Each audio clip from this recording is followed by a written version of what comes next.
People yell, a gate slams, a helicopter swerves dangerously close to the ground.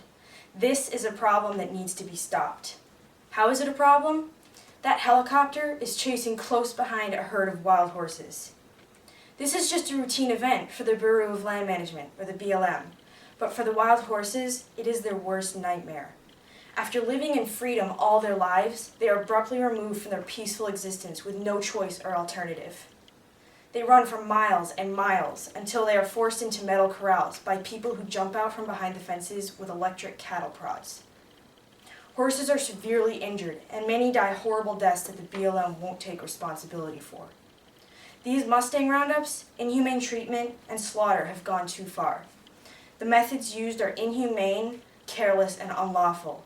It is time for this to be changed for the sake of preserving a beautiful and historic American legend.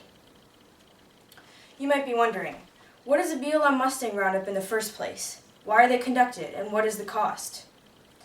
BLM prefers using helicopters to gather wild horses, but when necessary will lure them into traps using food or water.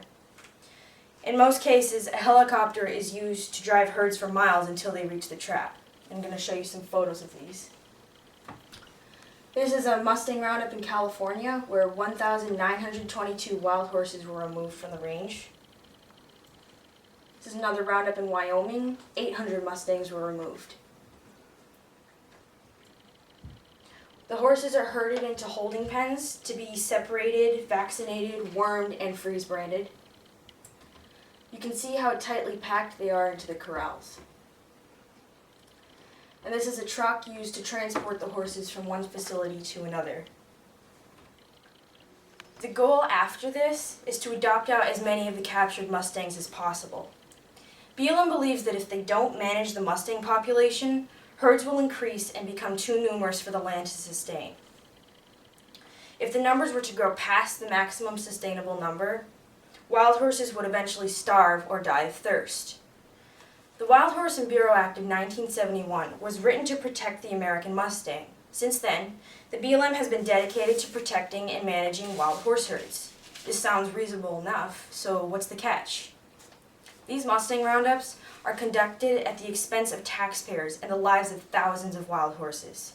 Not only are the BLM roundups completely traumatic to every horse that is forced to go through it, many Mustangs aren't even adopted because there simply aren't enough homes. The BLM doesn't plan for this and continues to gather hundreds of horses without taking into account the expense of keeping this many horses in holding facilities year after year after year. These horses are much more enjoyable out on the range, where Americans can enjoy them in their natural habitat without having to pay for their care as well. In addition, this government-run organization seems to consider itself exempt from abiding by federal law.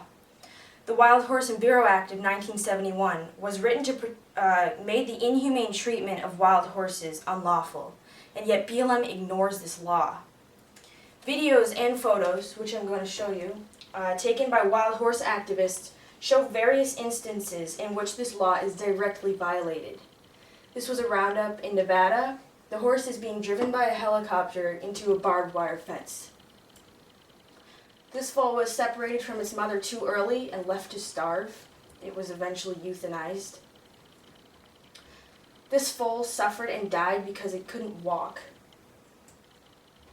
This horse's leg is completely broken this happened during a roundup, and it was shot by the BLM to prevent further injury. This foal was tied up when it couldn't keep up with its herd. BLM employees were going to pick him up later, but they forgot about him and he died of thirst. These are just a few examples of the tragedies that occur during the roundups. Horses' hooves are run off. Electric prods are used excessively. Horses are hit and knocked down by helicopters. Open wounds go untreated, causing disease or death. Also, in such close quarters, many contagious diseases quickly spread and are left untreated. Shocked immune systems, abrupt changes in diet, and the stress of many other sudden changes play a part in the numerous deaths and chronic disorders, like severe laminitis, which is a deadly and painful disease in the hoof. Some horses, after running hard and fast for long distances, completely lose their hooves. Stress causes heavily pregnant mares to abort their foals, and in addition to all this, The small size of the corral causes panic among groups of horses. Broken or torn off legs, face lacerations, and death from being trampled all occur. BLM may be managing wild horses, but what does it matter if they can't even follow the law? Thirdly, there are too many wild horses that don't get adopted and remain in holding facilities. This problem has led to the slaughter of American Mustangs. In 2012, a BLM advisory board member endorsed the proposal to sell wild horses for slaughter, saying, "The only real solution to this is to have a slaughter market." However, Joan Guilfoyle, who is the BLM division chief and head of the Wild Horse and Bureau program, denies that BLM will ever consider selling wild horses for slaughter. They never have and never will. Once again, BLM will not take responsibility for their actions. Currently, thousands of unwanted wild horses under the protection and management of BLM are being sold to kill buyers and are shipped in stock trailers across the Mexican or Canadian border to slaughterhouses. The trip itself is cruel and traumatic. Horses go up to 30 hours or more without food or water. When they arrive at the slaughter plants, they are separated and slaughtered in horrible ways. According to the law, they should be humanely rendered unconscious before they are euthanized.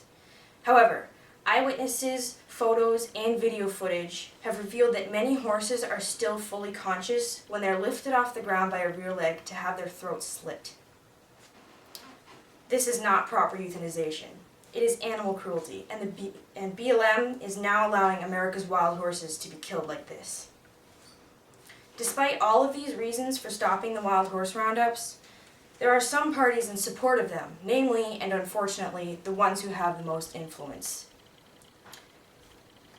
The first of these are ranchers, who argue that they need the wild horses' land for the cattle and their sheep.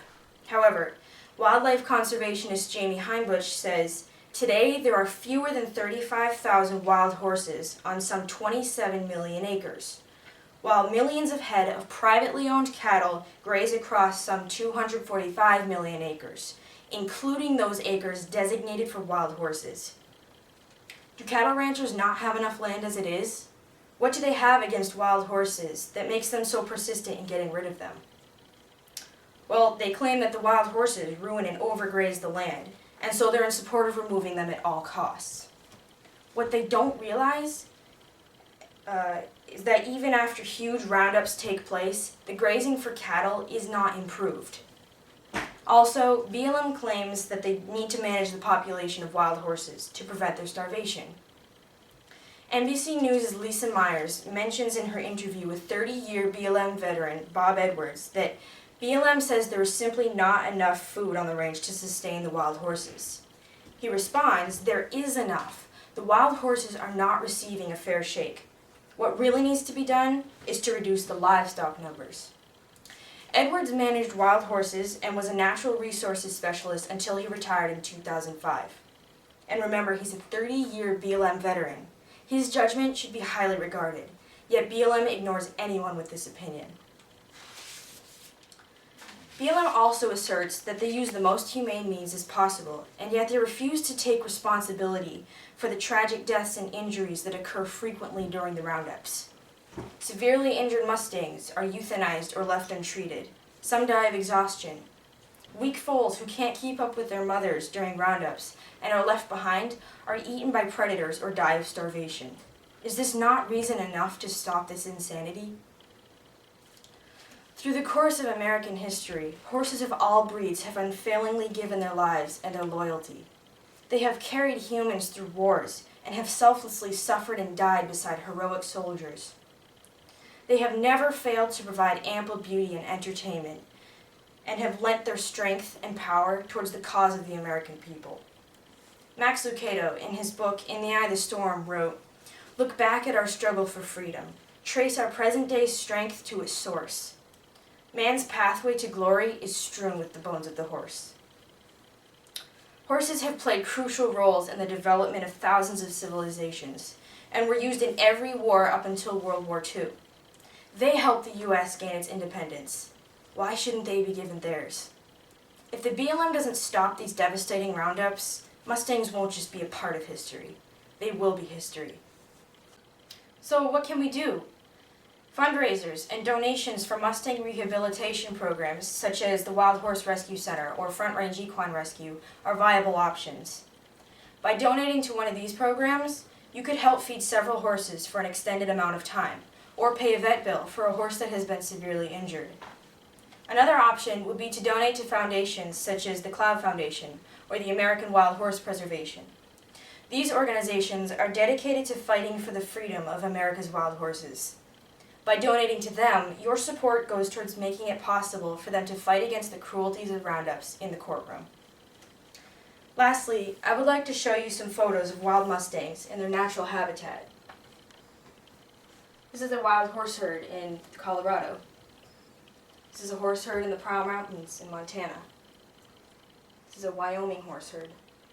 Just as a note, most of these photos are taken by wild horse and wildlife photographers such as Carol Walker and Laura Lay. These are animals living on land that belongs to the American people. They're beautiful, and they're free. Let's try to keep them that way. Thank you.